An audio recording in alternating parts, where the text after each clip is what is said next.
Bismillah.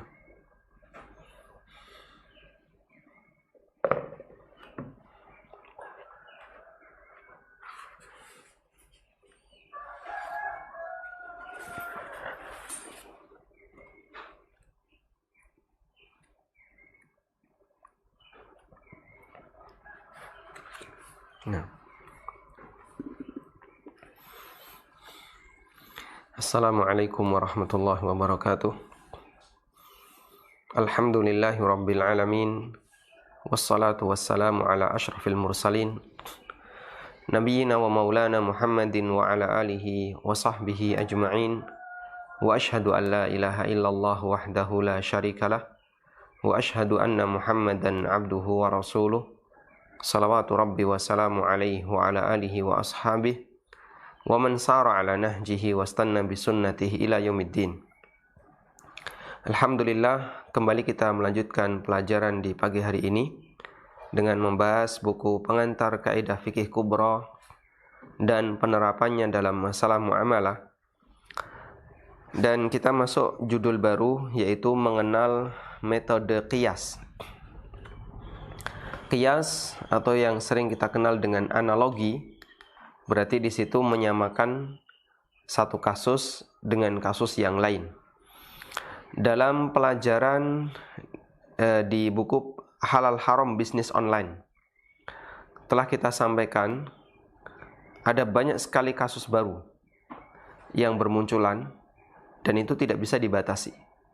Bahkan semakin jauh dari zaman Nabi SAW, kasus yang baru semakin banyak. Dan para ulama menggunakan metode qiyas dalam menyelesaikan itu, di mana kasus yang baru itu dikembalikan kepada kasus asal. Dan kasus asal di sini ada dalilnya, sehingga bisa dinilai bagaimana hukum yang berlaku bagi kasus yang baru. Baik, di sini kita akan mengenal lebih dekat tentang metodologi qiyas yang digunakan oleh para ulama. Dalam qiyas ada 4 rukun yang harus terpenuhi. Ada 4 rukun. Rukun di sini maknanya adalah unsur. Ada 4 unsur yang harus terpenuhi. Apa saja itu? Yang pertama adalah kasus asal, yang disebut dengan rukun asal, yaitu kasus yang disebutkan dalam dalil. Yang kedua kasus cabang, yang disebut dengan al-far', yaitu kasus baru yang hendak dicari hukumnya dengan pendekatan qiyas. Yang ketiga al-hukmu, hukum yang ada dalam kasus asal, yaitu keterangan dari dalil mengenai hukum untuk kasus asal. Keterangan dari dalil mengenai hukum untuk kasus asal. Yang keempat adalah illah. Apa itu illah? Latar belakang adanya hukum pada kasus asal. Latar belakang adanya hukum pada kasus asal. Baik, jika terpenuhi 4 rukun ini, maka insya Allah bisa dilakukan analogi. Kita kasih contoh. Allah Subhanahu wa ta'ala berfirman dalam Al-Quran mengharamkan khamr. Melalui firman-Nya, ya ayyuhalladzina amanu innamal khamru wal maisiru wal ansabu wal azlam rijsun min amalis syaitan fajtanibuhu la'allakum tuflihun. Wahai orang-orang yang beriman, sesungguhnya khamr, judi, ansab, berhala, azlam, mengundi nasib. Azlam, mengundi nasib adalah melakukan undian, namun tujuannya dalam rangka menentukan takdir.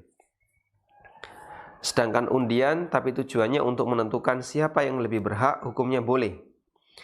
Tapi kalau undian dengan tujuan untuk menentukan bagaimana takdirnya, apa yang harus saya lakukan, ini disebut dengan azlam, dan itu hukumnya dilarang dalam ayat ini. Allah Subhanahu wa ta'ala katakan 4 ini, yaitu khamar, judi, berhala, dan azlam adalah najis, rijsun. Najis min amali syaitan, termasuk perbuatan setan. Fajtanibuhu, jauhilah perbuatan ini, la'allakum tuflihun, agar kalian beruntung. Dalam satu ayat ini Allah Subhanahu wa taala mencela khamr dari banyak sisi. Yang pertama, Allah melarang khamr dengan panggilan ya ayyuhalladzina amanu. Dengan nidaul iman, dengan panggilan iman. Dan salah satu di antara kaidah dalam ayat yang di depannya ada nidaul iman, maka ayat yang disebutkan setelahnya atau perintah maupun larangan yang disebutkan setelahnya adalah bagian dari konsekuensi iman. Sehingga misalnya ada perintah, ya ayyuhalladzina amanu kutiba alaikumusiyam. Wahai orang-orang yang beriman, diwajibkan bagi kalian berpuasa. Maka berarti melaksanakan puasa adalah bagian dari konsekuensi iman. Ya ayyuhalladzina amanu innamal khamru wal maisiru wal ansabu wal azlam rijsun min amali syaitan fajtanibu la'allakum tuflihun. Wahai orang yang beriman, sesungguhnya 4 kegiatan ini, minum khamr, berjudi, kemudian menyembah berhala, selanjutnya adalah mengundi nasib, semua itu adalah najis, perbuatan setan. Jauhilah. Berarti menjauhi perbuatan ini adalah bagian dari konsekuensi iman. Yang kedua, Allah Subhanahu wa taala menggandengkan khamr dengan berhala dan azlam. Padahal itu adalah perbuatan orang-orang jahiliyah, musyrikin, sehingga minum khamr, menyimpan khamr termasuk di antara mengikuti tradisi orang-orang bodoh jahiliyah yang mereka diperangi oleh Nabi sallallahu alaihi wasallam. Yang ketiga, Allah sebut perbuatan itu rijs. Rijs artinya najis. Dan yang dimaksud najis di sini adalah najis maknawi. Karena najis ada 2, ada najis hissi, najis fisik. Contohnya adalah benda najis, air kencing, kotoran manusia. Dan ada najis maknawi. Najis maknawi adalah benda suci namun statusnya najis. Disebut sebagai najis maknawi karena dilarang untuk melakukannya. Contohnya berhala. Berhala itu najis maknawi, dibenci oleh Allah Subhanahu wa taala. Padahal menyentuh berhala itu tidak perlu cuci tangan. Ada orang main ke Borobudur ya, misalnya. Terus nggayuh. Mau menyentuh apa? Stupa atau patung yang ada di dalam stupa. Nanti kalau bisa megang sugih. Katanya gitu ya. Apalagi kalau yang dipegang perutnya. Nah, siapa yang bisa megang perutnya itu berhala, maka nanti dia bisa kaya. Saya juga nggak tahu kenapa orang Muslim ikut-ikutan kayak gitu ya. Dan kalau megang seperti ini, perlu cuci tangan atau tidak? Atau misalnya Anda main di sebuah kuil, lalu di situ ada patung Gupolo, ya. Buto, cakil dawa, gawa pentung medeni. Kita megang patung itu, perlu cuci tangan atau tidak? Jawabannya, ini bukan benda najis. Tapi kalau Anda cuci tangan karena alasan, oh ini mengandung corona, nah itu alasan pribadi. Tapi kalau statusnya apakah ini najis atau tidak, jawabannya ini tidak najis. Azlam itu bukan benda najis. Sehingga misalnya ada orang yang menyentuh alat yang dipakai untuk ngundi nasib, seperti yang dimiliki oleh orang-orang Konghucu. Dikocok, pluk, keluar apa misalnya pernyataan kerjakan atau jangan kerjakan. Nyentuh benda seperti ini tidak perlu cuci tangan karena dia bukan termasuk benda najis. Nabi SAW ketika beliau berada di Mekah, di sekitar Ka'bah itu ada 360 berhala. Dan artinya apa? Orang musyrikin Quraisy punya dalam waktu 1 tahun itu 1 hari 1 berhala. Makanya jumlahnya ada 360 berhala. Rasulullah SAW ketika di Mekah beliau sholat di Masjidil Haram. Dan di sekitarnya banyak berhala. Di sekitarnya banyak berhala, tapi beliau tidak kemudian menganggap bahasanya sholat di sini adalah tidak sah karena di sekitarnya banyak berhala, ini benda najis, dan sholat di sini berarti sholat di tempat yang banyak najisnya. Tidak. Padahal Allah Subhanahu wa taala menyebut al-ansab sebagai rijsun, sebagai sesuatu yang najis, dan makna najis di sini adalah najis maknawi. Min amali syaitan. Celaan berikutnya adalah ini perbuatan setan. Dan setan itu musuh manusia. Enggak ada orang yang pro kepada setan kecuali manusia yang punya penyimpangan dalam nalurinya. Fajtanibuhu, jauhilah dia. Ini bentuk celaan berikutnya. La'allakum tuflihun, agar kalian beruntung. Berarti kalau kamu tidak menjauhi khamr, kamu tidak beruntung. Ini beberapa hal yang disebutkan oleh Allah Ta'ala dalam Al-Quran, di mana Allah mencela khamr dari banyak sisi. Baik, kita menyimpulkan dari ayat ini bahwa khamr hukumnya haram. Sementara itu, Anda bisa buka halaman 18 bagi yang punya bukunya. Sementara itu, kita tidak menjumpai adanya dalil yang menjelaskan tentang hukum narkoba. Kemudian kita menimbang bahwa khamr dilarang karena alasan memabukkan dan menghilangkan akal. Karena narkoba juga memabukkan dan menghilangkan akal, maka hukum untuk narkoba kita kiaskan dengan khamr. Sama-sama dilarang karena dia memiliki illah, memiliki latar belakang hukum yang sama. Sehingga dengan memperhatikan rukun kias, maka dari contoh di atas kita bisa simpulkan khamr adalah kasus asal, narkoba kasus cabang, kasus far'. Hukum yang berlaku pada khamr, yaitu haram untuk dikonsumsi, menjadi hukum rukun hukum. Dan yang keempat, adanya kesamaan illah antara khamr dengan narkoba, sehingga sama-sama keduanya dilarang. Narkoba dilarang karena dia seperti khamr. Sehingga pada prinsipnya metode qiyas adalah menyamakan yang sama dan membedakan yang beda. Dan itulah keadilan dalam syariat kita. Yang sama dibuat sama, yang beda dibuat beda. Makanya kalau ada sesuatu yang beda, tapi masyarakat menyamakan, itu kedzaliman. Contohnya apa, Pak? Contohnya, laki dan perempuan disamakan, itu zalim. Padahal laki dengan perempuan itu beda. Allah Subhanahu wa taala berfirman, "Wa laisa dzakaru kal untha." Lelaki itu tidak sebagaimana wanita. Maka karena dia beda, hukumnya juga dibedakan.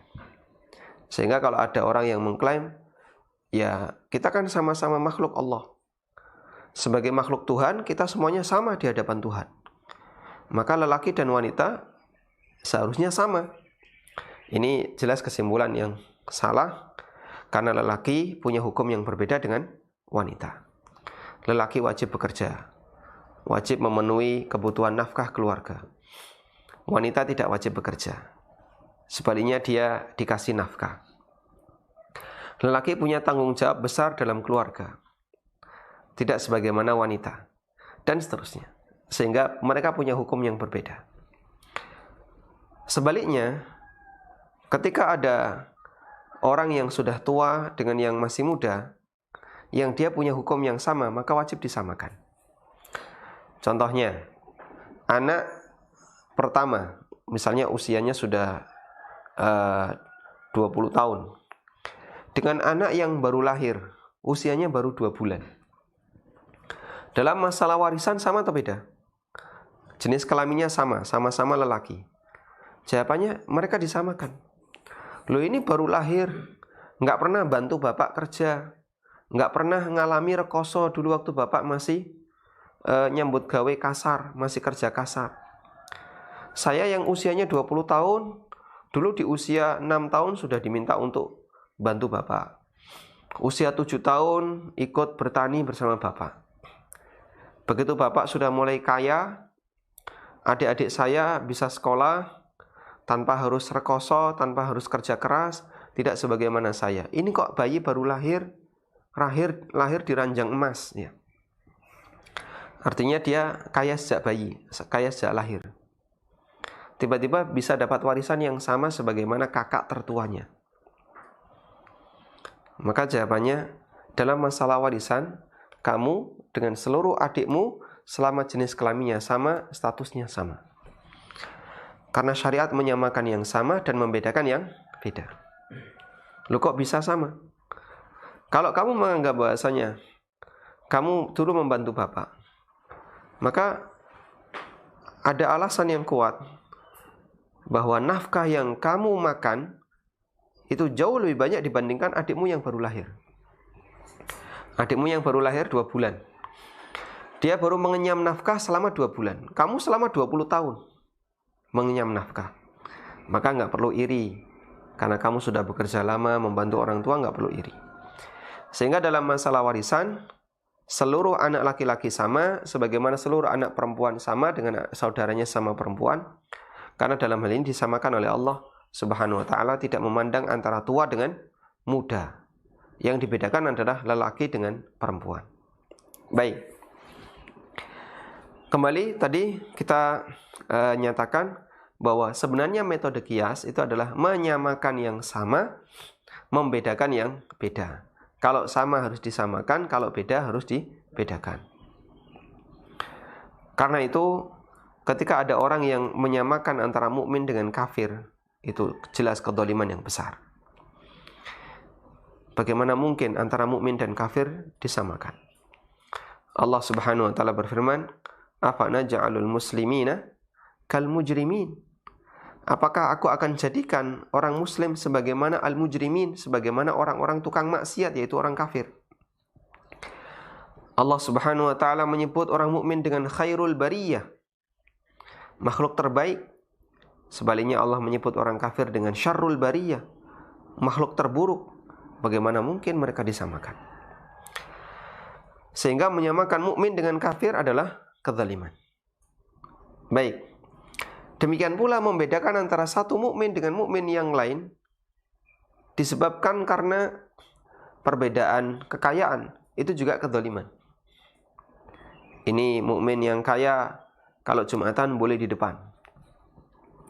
Mukmin yang miskin Jumatan sana di luar, di belakang. Tidak bisa kayak gini. Membedakan seperti ini nggak boleh. Sama-sama mukmin, mereka punya status yang sama dalam masalah beribadah kepada Allah Subhanahu wa ta'ala. Sehingga nggak bisa kursi kosong Pak di depan Pak ya. Ini ada soft kosong di depan. Mau dipakai siapa itu? Untuk mukmin yang kaya. Ya. Yang lainnya mukmin yang miskin di belakang. Nggak bisa kayak gini. Membedakan seperti ini tidak diperbolehkan karena dalam masalah ibadah semua punya status yang sama. Kecuali kalau misalnya ada acara tertentu yang di situ ada kepentingan tertentu. Khatib taruh depan. Loh kenapa? Kan sama dengan yang lain, sama-sama mukmin. Nah, biar kalau beliau maju ke mimbar nggak repot. Kalau khatib taruh belakang, ketika panggilan diminta untuk menyampaikan khutbah, ngelangkai pundak banyak orang. Maka dikasih satu space untuk khatib. Dikasih satu space untuk muadzin. Tujuannya hanya untuk memudahkan. Alasan itu diterima bukan karena membedakan status, tapi untuk alasan teknis yang mudah. Tayyib. Kemudian kita kasih contoh penerapan metode qiyas dalam transaksi muamalah. Di sini saya sebutkan contohnya dalam transaksi tukar menukar uang, money exchange. Nabi SAW memberikan aturan terkait tukar menukar dinar dengan dirham, emas dengan perak. Jika ditukar dengan yang sejenis, maka harus sama kuantitas dan tunai. Sementara jika ditukar dengan beda jenis, boleh beda kuantitas tapi harus tunai. Sebagaimana dinyatakan dalam hadis dari Ubadah bin Samit radhiyallahu anhu. Hadisnya bagi Anda yang punya buku silakan dibuka halaman 19. Nabi SAW bersabda, "Adz-dzahabu bidz-dzahab wal fiddatu bil fiddah, wal burru bil burri wasyairu bis syair, dan seterusnya. Mithlan bi mithlin, sawaan bi sawain, yadan bi yadin. Emas dengan emas, perak dengan perak, kalau dipertukarkan harus semisal, artinya sama kuantitas. Yadan bi yadin, dari tangan ke tangan. Baik. Lalu beliau mengatakan fa idza ikhtalafat hadhil asnaf. Kalau jenisnya beda, fabi'u kaifa syi'tum, silahkan kalian transaksikan dengan ada beda kuantitas. Idza kana yadan biyadin, selama dari tangan ke tangan. Sehingga emas dengan perak ketika dipertukarkan, maka di situ boleh ada beda kuantitas, yang penting dari tangan ke tangan. Artinya dilakukan secara tunai.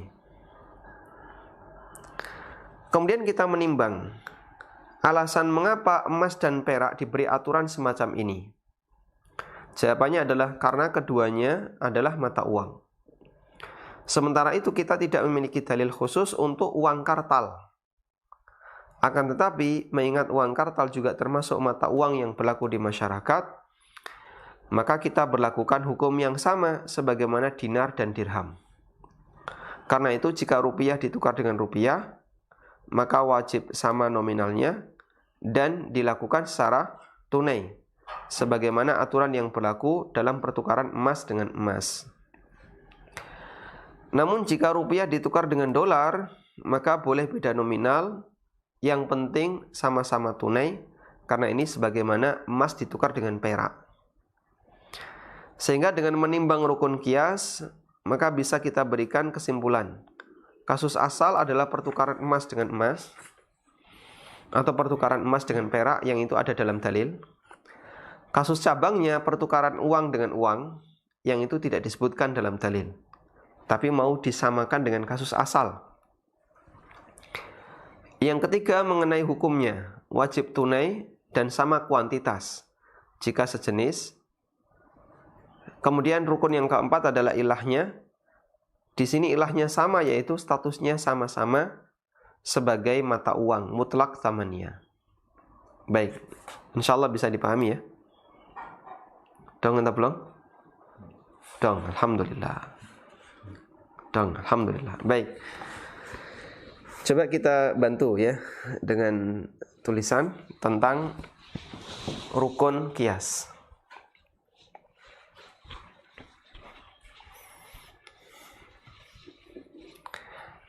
Kita sedang membahas tentang kias,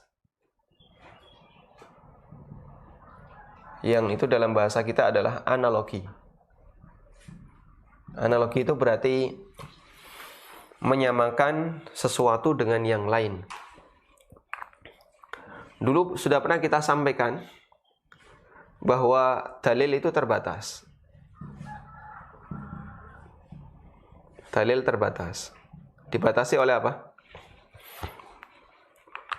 Dalil itu terbatas, dibatasi dengan wafatnya Nabi SAW.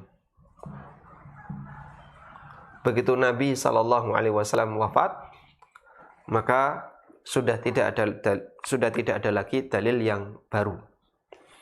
Tidak ada Al-Quran yang turun, tidak ada sunnah yang beliau sampaikan karena beliau sudah wafat. Kemudian kasus tidak terbatas. Kasus tidak terbatas.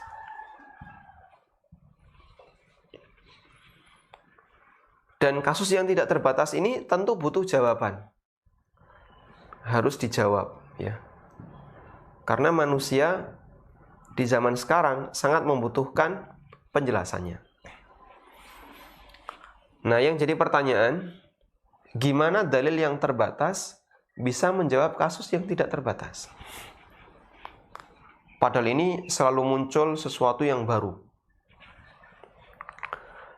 Dulu sekitar tahun 2000-an, mungkin kita nggak pernah punya pikiran akan ada marketplace seperti sekarang. Sebelum ada Gojek, kita nggak punya pikiran akan ada taksi online, ojek online, dan seterusnya. Sehingga banyak sekali teknologi yang baru yang dulu belum pernah kepikiran. Anda mungkin di tahun 90-an sudah pakai tol. Tapi kan bayarnya tunai ya. Begitu masuk dikasih kartu. Ya. Begitu masuk dikasih kartu. Nanti sampai di pintu keluar ada apa? Ada pembayaran. Di-scan, bayar sekian. Nah, sekarang orang tinggal ngetap, tap, pintu buka, tap, keluar. Dulu kita nggak kepikiran punya seperti itu. Dan mungkin saat ini kita belum terpikirkan untuk adanya teknologi yang nanti akan muncul. Wallahu a'lam seperti apa. Sehingga misalnya besok nggak usah pakai tap, Pak. Tapi pakai melongo keluar. Nah, terus baduke di scan, bablas. Ya. Baik. Sehingga yang jadi pertanyaan adalah bagaimana dalil yang terbatas bisa menjawab kasus yang tidak terbatas. Nah, para ulama mengatakan betul kasus tidak terbatas, tapi jenis kasus terbatas. Jenis kasus terbatas. Apa itu jenis kasus? Jenis kasus adalah kejadian di masa silam ketika wahyu itu turun, dia ada sehingga dia dijelaskan oleh dalil wahyu. Seperti Homer tukar menukar emas dengan emas, emas dengan perak. Itu yang dimaksud dengan jenis kasus.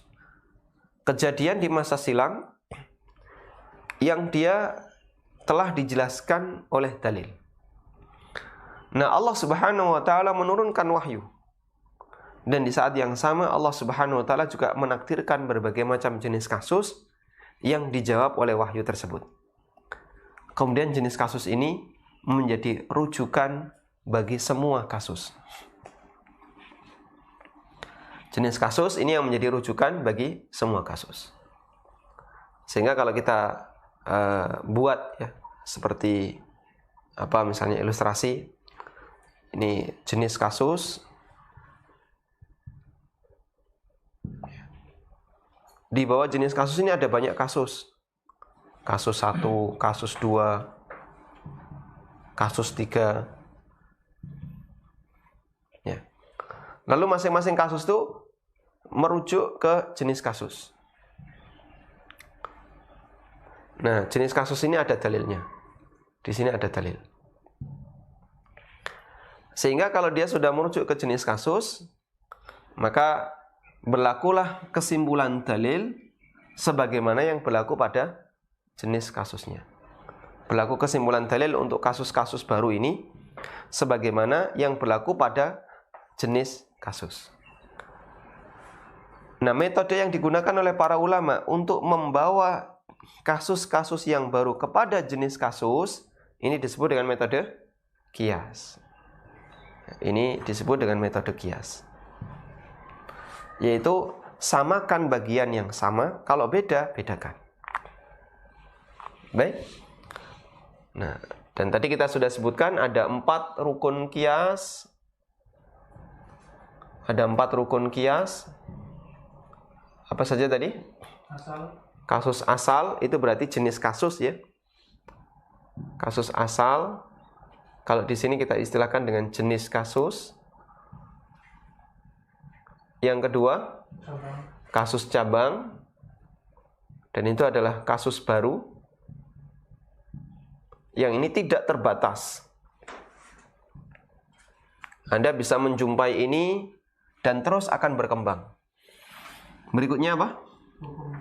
Hukum kasus asal. Jadi kasus asal ada hukumnya. Hukumnya dari mana? Dari dalil. Hukum kasus asal, jenis kasus tadi. Yang keempat adalah illah. Illah itu latar belakang kasus asal punya hukum tersebut. Kenapa dia dihukumi seperti itu? Nah, itu namanya illah. Illah pada kasus asal. Ya, illah pada kasus asal. Sudah? Nah, nanti jika kasus cabang punya illah yang sama sebagaimana kasus asal, maka dia dianalogikan. Baik. Insya Allah cukup jelas. Dan tadi kita sudah berikan beberapa contoh. Berikutnya kita coba lanjutkan melihat beberapa jenis qiyas. Ada beberapa kaidah yang diturunkan melalui qiyas. Di antaranya adalah qiyas aulawi.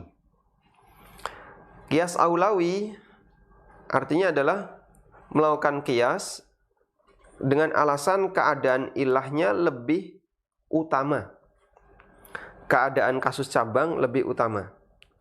Seperti misalnya ya, semua benda yang dilarang untuk dimanfaatkan, semua benda yang dilarang untuk dimanfaatkan, maka dilarang untuk diperjualbelikan.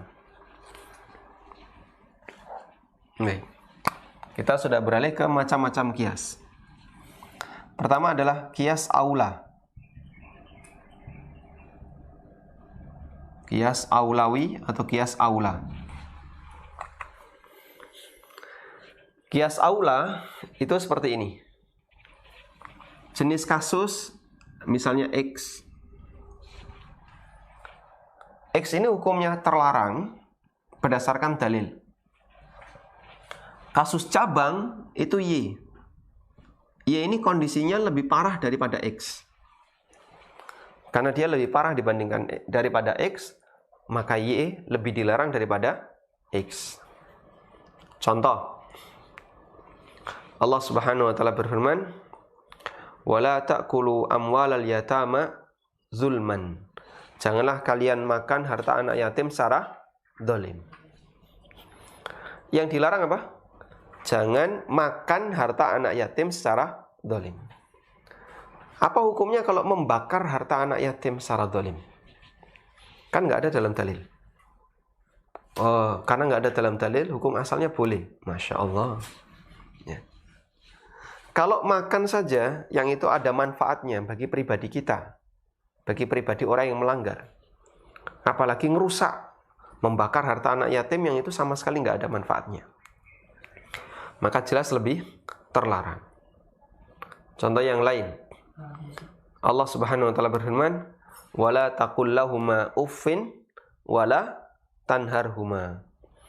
Jangan kau mengucapkan kata uff di depan orang tua dan jangan membentak kedua orang tua.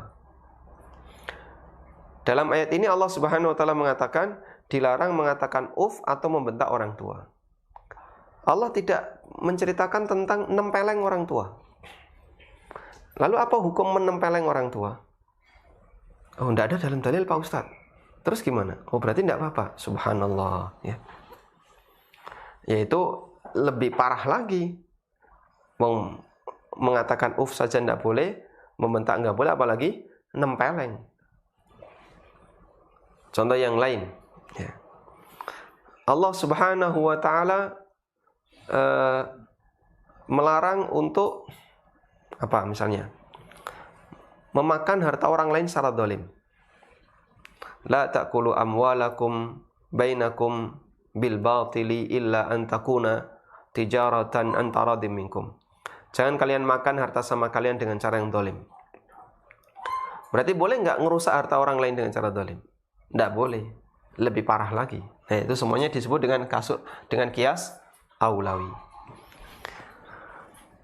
Nah, di sini dalam masalah muamalah saya sebutkan barang yang tidak boleh dimanfaatkan maka tidak boleh diperjualbelikan. Kenapa? Karena manfaat itu turunan dari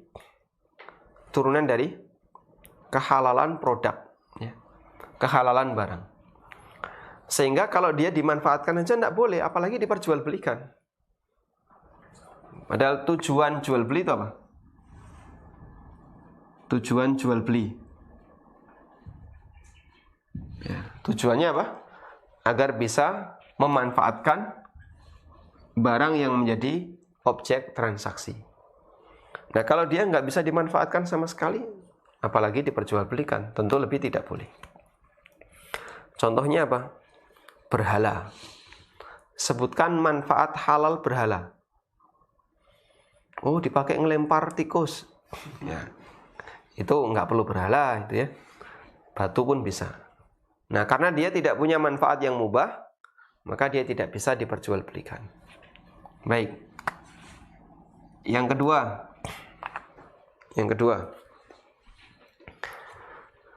Qiyas yang kedua adalah istishab. Qiyas istishab. Apa itu? Mempertahankan kondisi asal.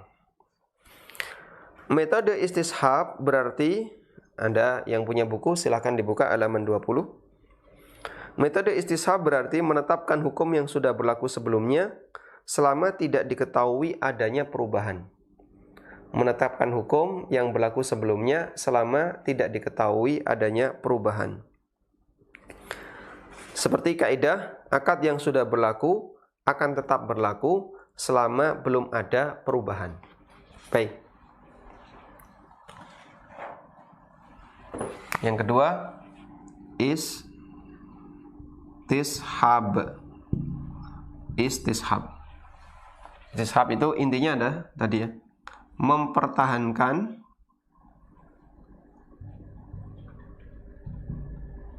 kondisi asal. Ya.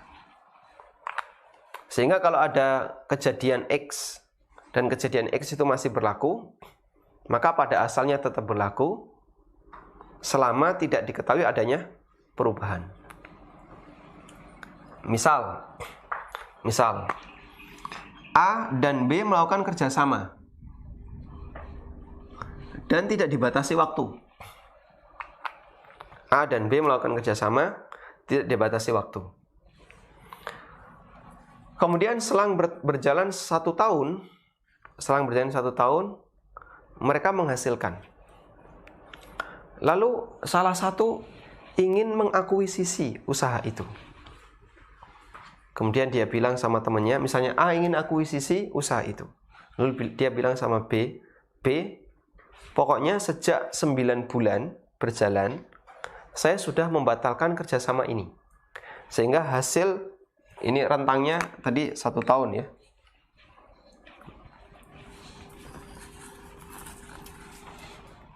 Rentangnya 1 tahun. Nah. Selama berjalan ini menghasilkan, ada hasilnya. Lalu A mengatakan begini, ini 9 bulan. Wahai B, kerjasama kita itu sampai 9 bulan. Berarti kelebihannya, yaitu 3 bulan sisanya, itu hak saya semuanya. Loh kok bisa? Ya itu ketentuan dari saya. Saya sudah membatalkan akad kerjasama sejak 3 bulan yang lalu. Karena kerjasama kita hanya sampai rentang selama 9 bulan. Yang dikatakan A itu salah atau benar? Salah. Kenapa? Karena hukum asalnya selama tidak ada perubahan berarti kerjasama itu tetap berlangsung. Jika Anda menyatakan berhenti 9 bulan, berarti pada waktu ketika usaha itu sudah berjalan sampai 9 bulan, harus ada ketegasan lanjut atau dibatalkan. Nah, kalau ternyata nggak ada ketegasan itu berarti tidak ada perubahan, maka hukum asalnya tetap berlaku. Baik, saya kasih contoh yang lebih gampang dan ini lebih real di masyarakat. Pada asalnya utang itu belum lunas sampai diyakini kalau sudah lunas. Di sini saya kasih contoh ya. Di buku ada. Si A utang 5 juta kepada si B. Dan itu sudah berlangsung sekian tahun. Sekian tahun itu wallahu alam, keduanya juga lupa. Bisa 2 tahun, 3 tahun. Suatu ketika si B menagih ke si A. Namun si A mengaku bahwa utangnya sudah lunas. Namun dia tidak bisa mendatangkan bukti. Sementara si B belum pernah merasa menerima pembayaran utang itu. Akhirnya terjadilah sengketa. B nagih, "Loh, wis tak lunasi kok." "Oh, kapan?" "Kowe lali." "Lah, buktinya ndi?" "Saya ndak punya." Akhirnya B dituduh lupa kalau sudah dilunasi. A ndak bisa mendatangkan bukti kalau dia sudah melunasi. Bagaimana solusinya? Di sini saya sebutkan, pada asalnya utang itu belum lunas karena keduanya sepakat bahwa si A pernah berutang senilai 5 juta kepada si B. Hanya saja mereka berbeda pendapat apakah utang itu sudah lunas atau belum. Dan ada kaidah, akad yang sudah berlaku akan tetap berlaku selama belum ada perubahan. Paham ya? Berarti pada asalnya akad utang itu belum selesai, masih tetap berlaku selama tidak diketahui ada perubahan. Sehingga klaim saya sudah lunasi, tapi nggak ada bukti, dan B yang memberi utang juga merasa belum pernah menerima, maka pada asalnya utang itu tetap berlaku. Baik. Hal yang sama Bapak Ibu bisa gunakan untuk menjawab berbagai macam kasus yang lain yang semisal dengan ini. Tayyib. Kemudian berikutnya adalah qiyas talazum akli, konsekuensi logika. Konsekuensi logika itu jika A maka B, nah, yang itu bagian dari konsekuensinya. Kita sebutkan metode qiyas yang ketiga adalah talazum akli, konsekuensi logika.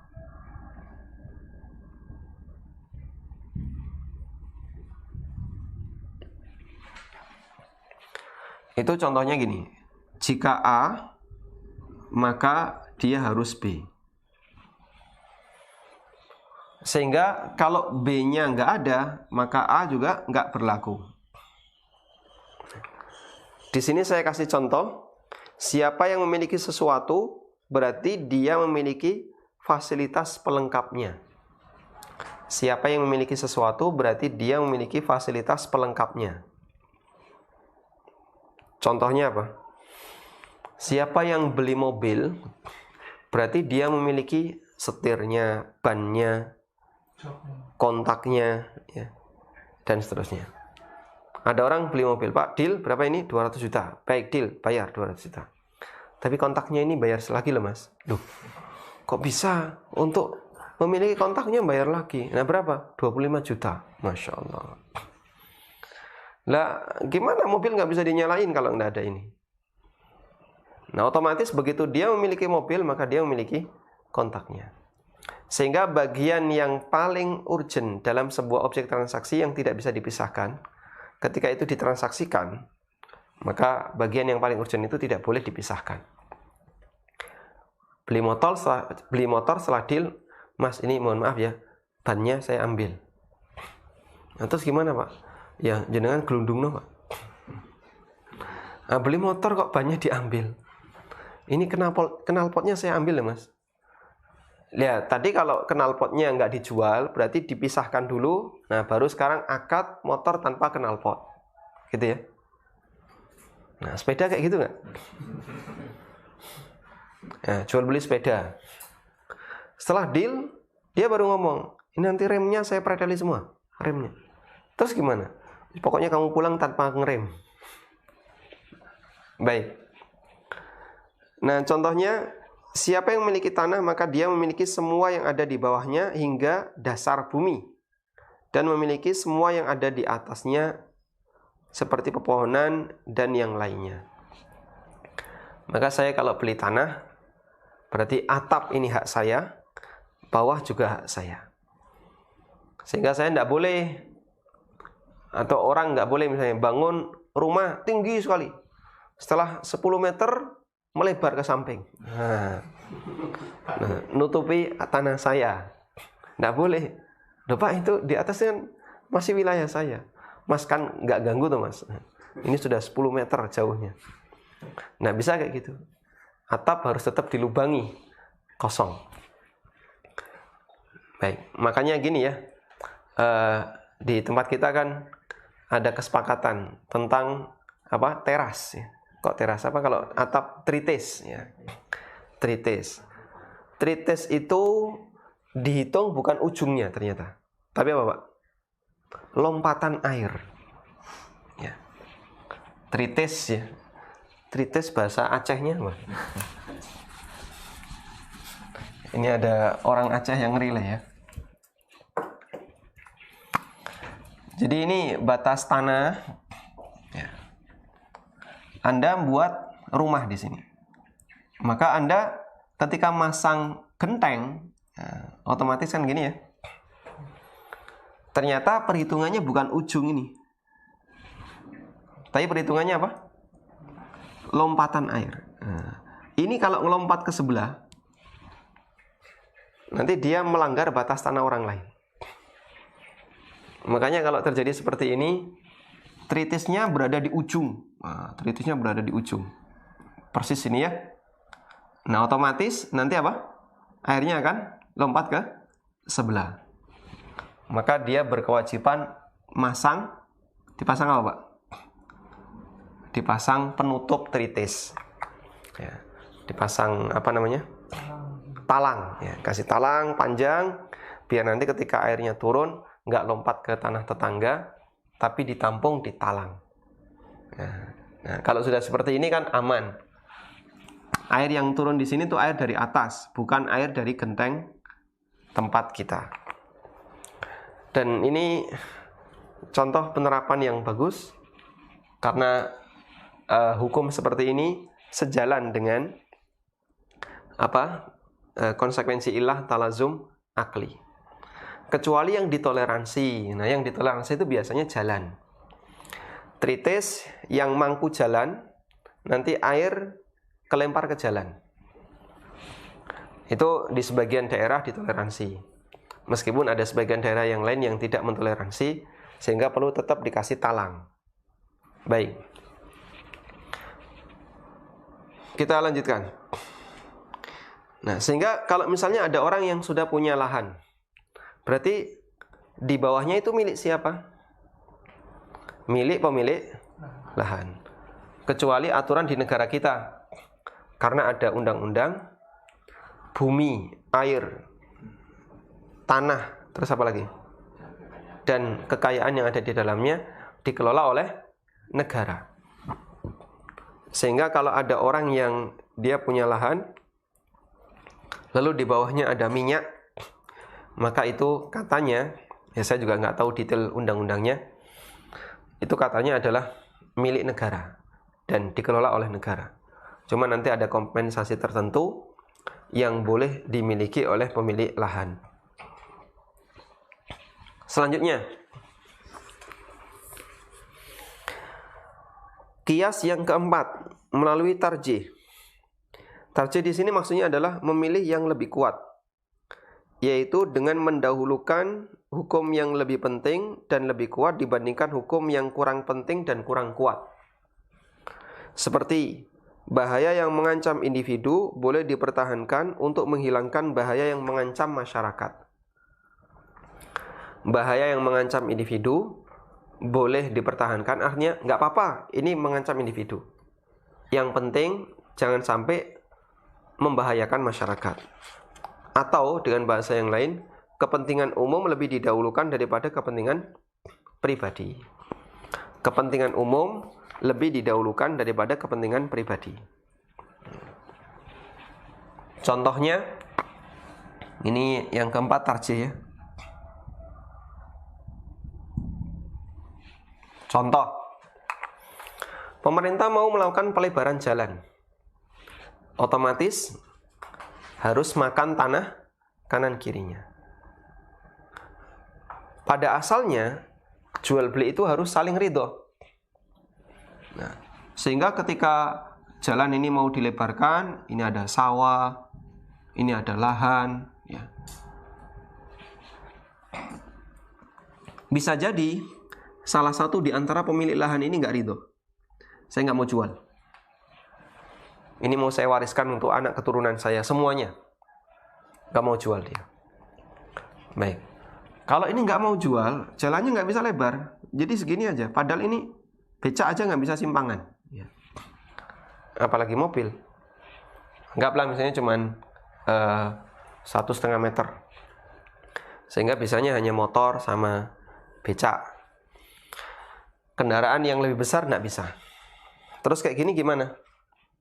Pemerintah punya hak paksa. Ya. Karena kepentingan umum dia harus dimenangkan dibandingkan kepentingan pribadi. Di saat itulah pemerintah punya hak paksa. Baik Pak, silahkan dilebarkan, dipaksa, dilebarkan. Ya. Dan siapa yang setuju dibayar di tempat, yang nggak setuju silahkan ambil uangnya di pengadilan. Ya. Itu kan metodenya Pak Soeharto. Sehingga nggak ada kok ham him hum, alasan HAM dan seterusnya. Akhirnya pembangunan dulu lancar, jalan semakin lebar, pembangunan dia sangat gencar karena metode beliau ini. Tabrak saja, paksa, yang setuju dibayar di tempat, yang nggak setuju ambil uangnya di pengadilan. Artinya prosesnya akan lebih repot dan negara akan tetap melanjutkan itu. Dan itu diperbolehkan dalam rangka untuk menjaga kepentingan umum lebih dominan dibandingkan kepentingan pribadi. Wallahu a'lam. Walhamdulillahirabbil alamin. Kita telah menyelesaikan satu bab, yaitu mengenai sumber qiyas. Kemudian di sini saya tambahkan sedikit mengenai pertanyaan yang disampaikan pada pertemuan sebelumnya tentang orang yang bekerja sebagai ASN, namun dulunya menggunakan sesuatu yang curang, baik bentuknya sogok atau ijazah palsu atau keterangan palsu dan seterusnya. Bagaimana hukumnya? Saya bacakan beberapa fatwa. Syekh Ibnu Baz rahimahullah pernah ditanya,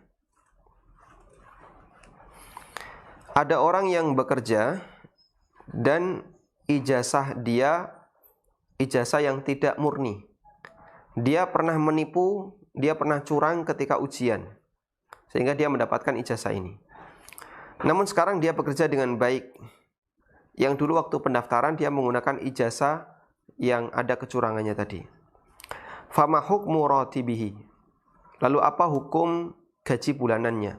Apakah halal ataukah haram? Fa'ajaba rahimahullah. Syekh bin Baz memberikan jawaban, la haraja insyaallah alaihi taubatu ilallahi mimma jara minal ghish wa huwa idza kana qa'iman bil amali kama yanbaghi fala haraja alaihi min jihati kasbihi. Tidak masalah insyaallah, namun dia wajib untuk bertobat kepada Allah disebabkan karena kecurangan yang pernah dia lakukan.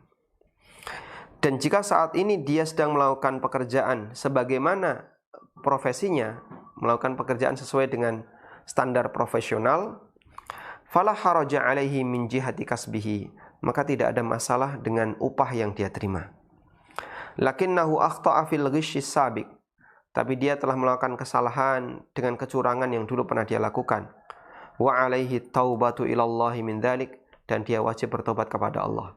Ini disebutkan dalam fatwa Ibnu Baz jilid 19 halaman 31.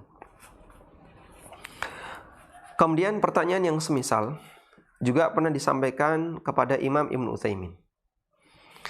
Ada orang yang bekerja dengan ketika mendaftar menggunakan ijazah S1, ijazah jami'iyah, ijazah kampus yang dulu curang, ya. Curang karena dia pernah curang ketika ujian, sehingga dia dapat ijazah lulus, padahal dulu waktu ujian dia pernah curang.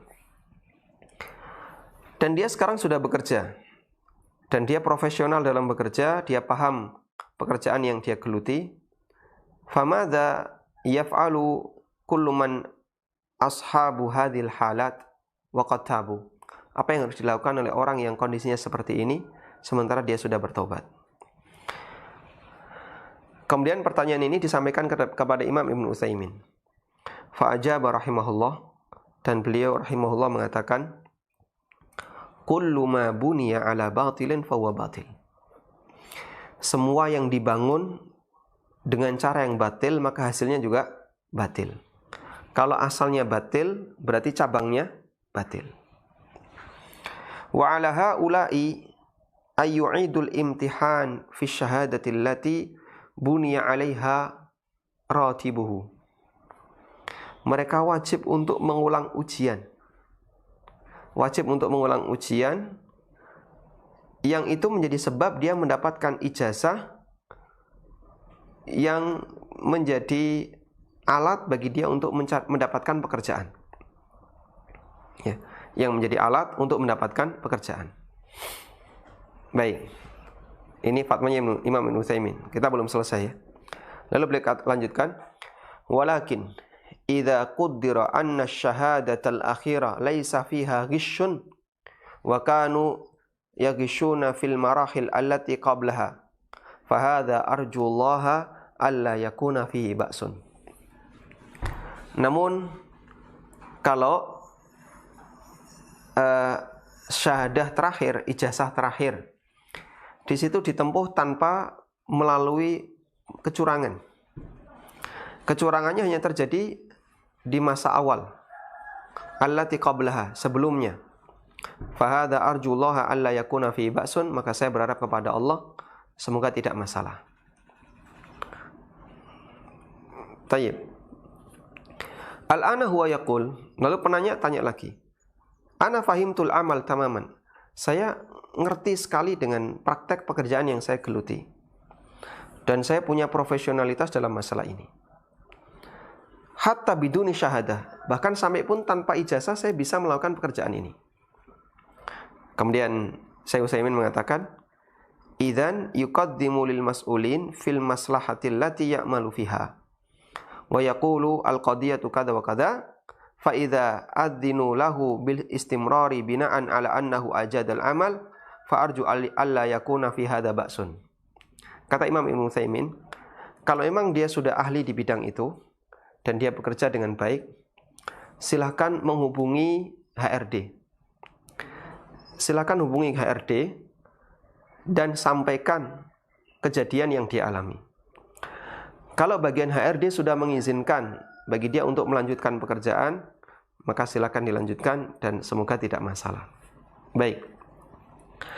Intinya, dia boleh tetap melanjutkan kerjaan di situ, namun ada dua pendekatan yang disampaikan oleh dua ulama ini. Kalau Imam Ibnu Baz, beliau lebih longgar. Yang penting pokoknya kamu profesional, bekerja sesuai dengan unit usaha kamu dengan baik, silakan dilanjutkan.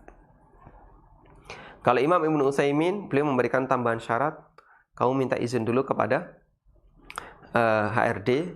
Kalau HRD tidak mempermasalahkan, silakan dilanjutkan.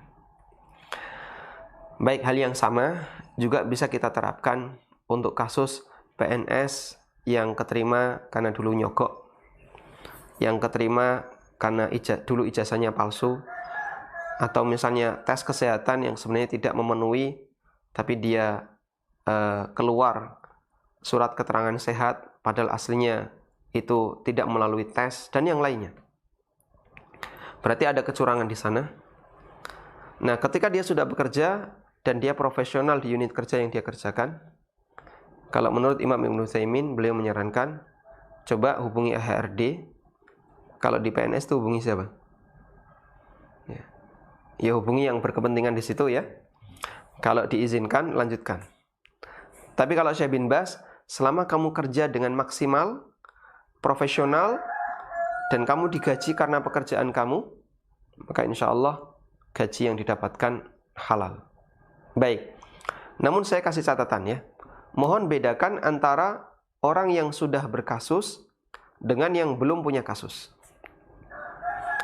Jawaban ini hanya berlaku bagi mereka yang sudah berkasus. Artinya sudah mengalami kejadian seperti ini.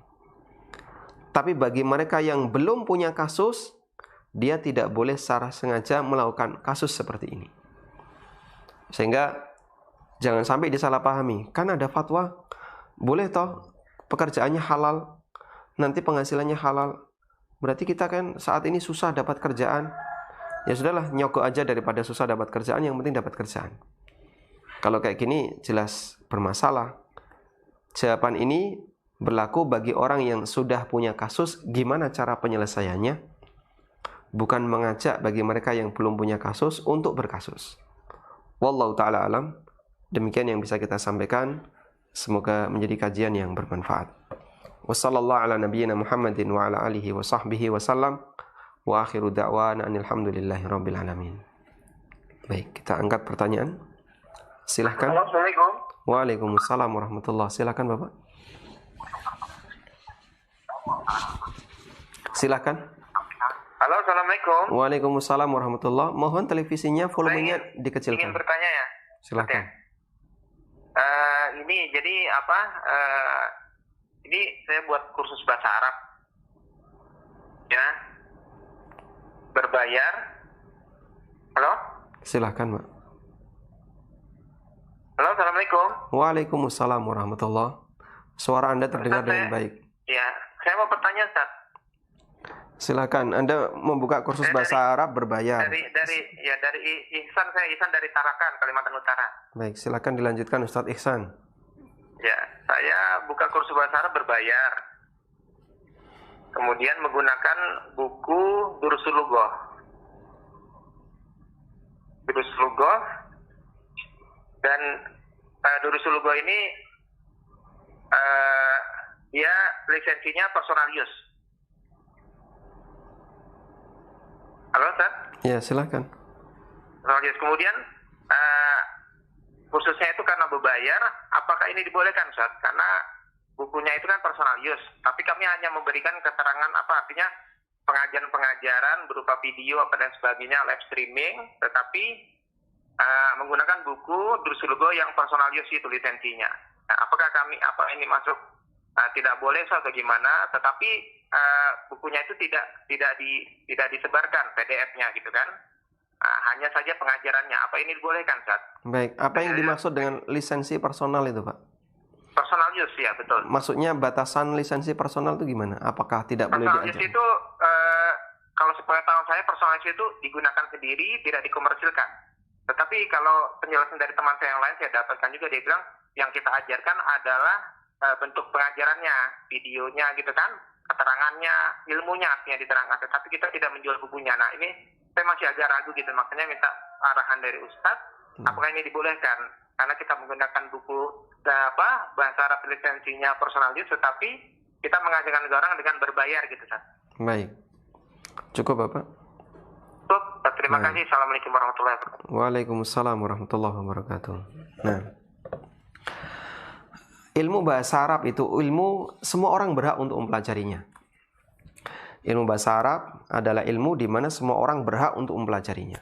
Sebagaimana ilmu agama yang lain, ilmu Quran, ilmu fikih, ilmu apapun semua orang berhak untuk mempelajarinya. Karena itu ilmu seperti ini tidak boleh dipatenkan. Ilmu fikih hak patennya punya saya. Siapa yang belajar ilmu fikih bayar ke saya. Dolem itu. Apa haknya kamu mempatenkan ilmu? Padahal Allah Subhanahu wa taala sediakan ilmu itu untuk dipelajari oleh seluruh hambanya. Maka semua orang berhak untuk mempelajari ilmu tersebut. Makanya menyebarkan ilmu itu tidak perlu izin dari pemilik ilmu. Anda misalnya mendapatkan satu kesimpulan ilmu dari kajian A. Lalu Anda sampaikan, menurut Ustadz Fulan, seperti ini tidak boleh. Alasannya seperti ini. Selama Anda bisa sampaikan dengan benar, nggak ada yang disalahpahami, dan tidak ada yang diselewengkan, insya Allah tidak masalah. Dah? Berarti Anda sedang menukil ilmu. Perlu nggak izin kepada Ustadz? Tidak perlu. Iktifa'an bi'idni syara'. Karena sudah cukup dengan izin syariat yang Allah Subhanahu wa taala berikan. Yaitu sebarkanlah ilmu. Kalau harus izin, repot ya. Qala Abu Hurairah radhiyallahu anhu. Kamu sudah izin sama Abu Hurairah belum? Kan menyampaikan hadisnya Abu Hurairah. Ini ada di Sahih Bukhari. Menurut Sahih Bukhari kayak gini. Sudah izin sama Imam Bukhari? Tidak mungkin. Begitu orang membaca sebuah buku, dia tidak perlu izin kepada penulisnya. Karena itulah bagian ini nggak bisa dilisensi, nggak bisa dikuasai dengan hak tertentu. Tayyib. Nah, yang bisa dilisensi, dikuasai dengan hak tertentu bagian mana? Bagian metodologi misalnya bisa. Atau materi. Ini materi saya sediakan PDF-nya. Anda boleh memiliki tapi bayar sekian dan tidak boleh disebarkan. Nah, itu boleh, silahkan. Tapi kalau cuplikan materi, itu ilmu, silahkan disebarkan. Dan beda antara media materi dengan cuplikan materi. Karena itu, yang saya pahami, lisensi personal use di sini, wallahu alam, saya tidak tahu tentang durusul lughah lisensi personal use seperti apa. Namun kemungkinan besar ya, lisensi personal use untuk materi durusul lughah atau Arabiyah baina yadaik itu kemungkinan adalah untuk pertama materinya, yang kedua fasilitasnya, dan mungkin yang ketiga adalah metodenya. Misalnya dia sediakan video, pelajari ini, videonya ini. Nah, itu disebarkan secara komersil tidak boleh, disebarkan secara bebas juga nggak boleh. Karena di sini ada hak ciptanya. Maka boleh digunakan untuk pribadi. Nah, setelah Anda mendapatkan ilmu secara pribadi, lalu ilmu itu Anda sebarkan ke orang lain, silahkan, nggak ada masalah. Makanya kami sarankan, Anda ngajar bahasa Arab menggunakan durusul lughah, sebaiknya Anda buat modul baru, mengacu kepada durusul lughah. Sehingga tidak menggunakan durusul lughah persis, tapi mengacu kepada durusul lughah. Lalu Anda menyebarkan modul baru ini, mengkomersilkan modul baru, silahkan. Karena itu sudah menjadi hak milik Anda. Wallahu a'lam. Baik. Kita bacakan pertanyaan melalui WA. Bismillah. Assalamualaikum Ustadz. Waalaikumsalam warahmatullahi. Siapa sajakah yang boleh melakukan qiyas ini? Apakah harus ulama yang berada dalam organisasi resmi seperti MUI, DSN, OKI, dan lain-lain? Atau ulama yang lain juga boleh?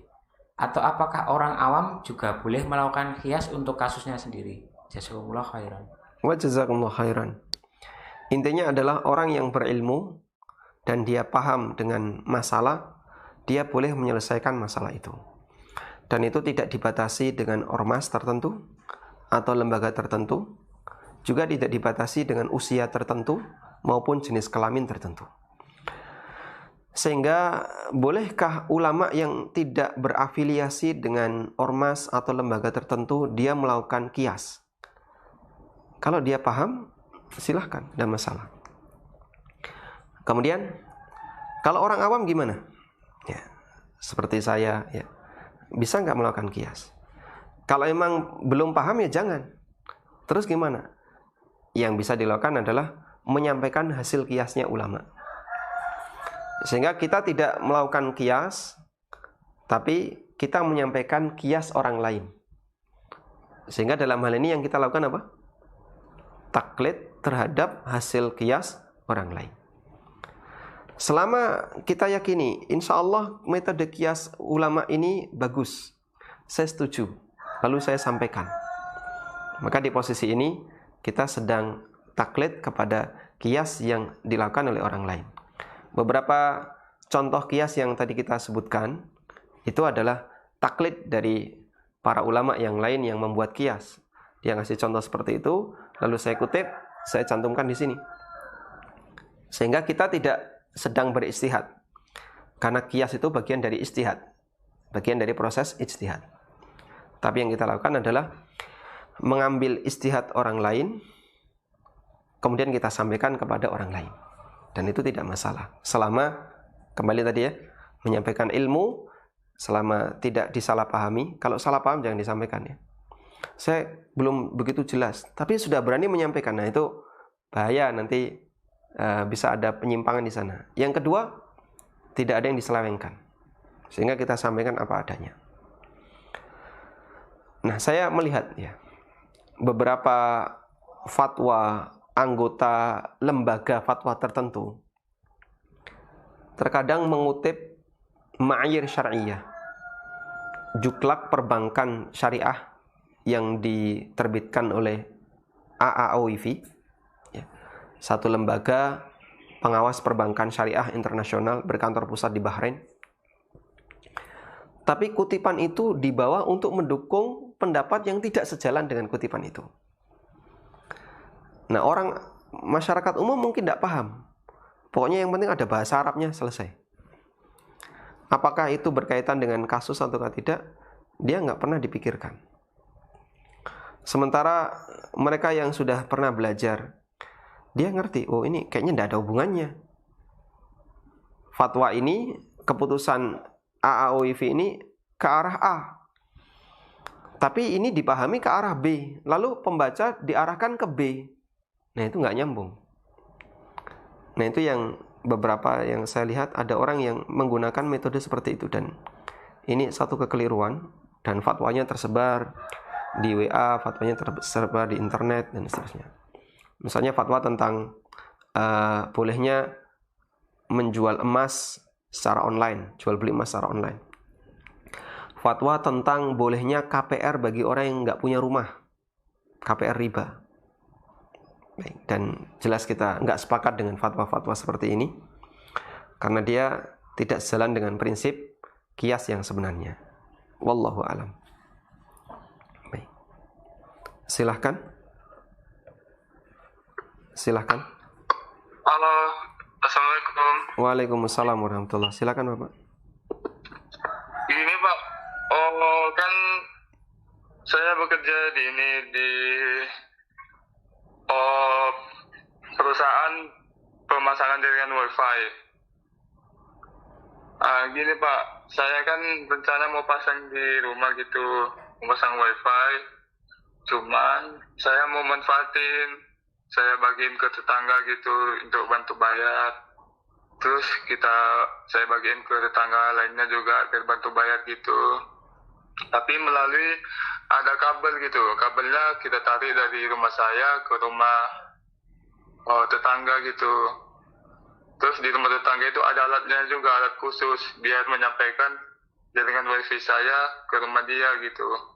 Terus nanti kalau bulanannya dia bisa bantu bayar gitu. Apa hukumnya itu, Ustaz? Boleh nggak? Iya. Terima kasih, Ustaz. Baik, secara aturan boleh nggak Pak? Waalaikumsalam warahmatullahi.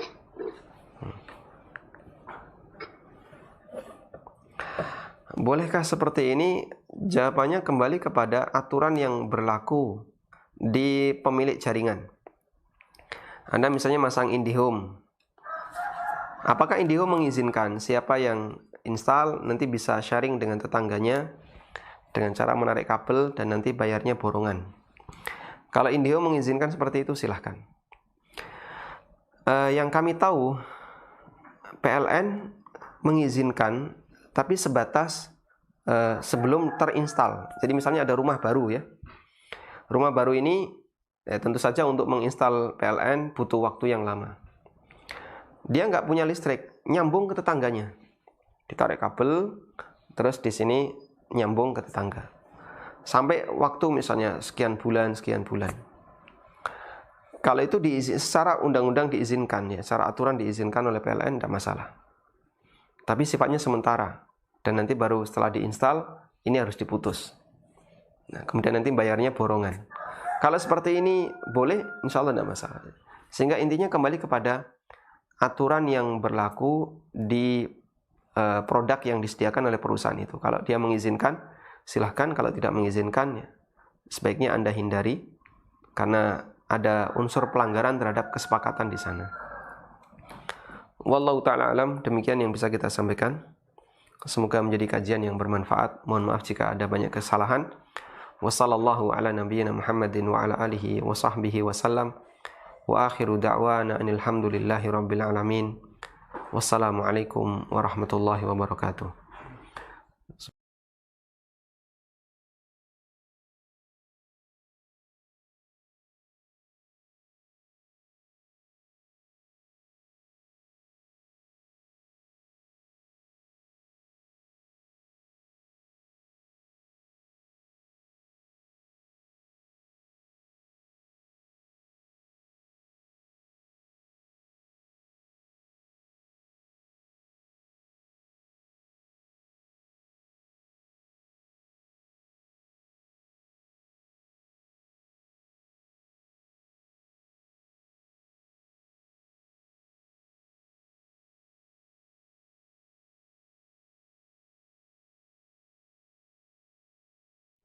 Wakaf Madinah Islamic Center. Memiliki amal yang pahalanya mengalir abadi adalah harapan setiap mukmin yang sadar akan pentingnya amal di akhirat.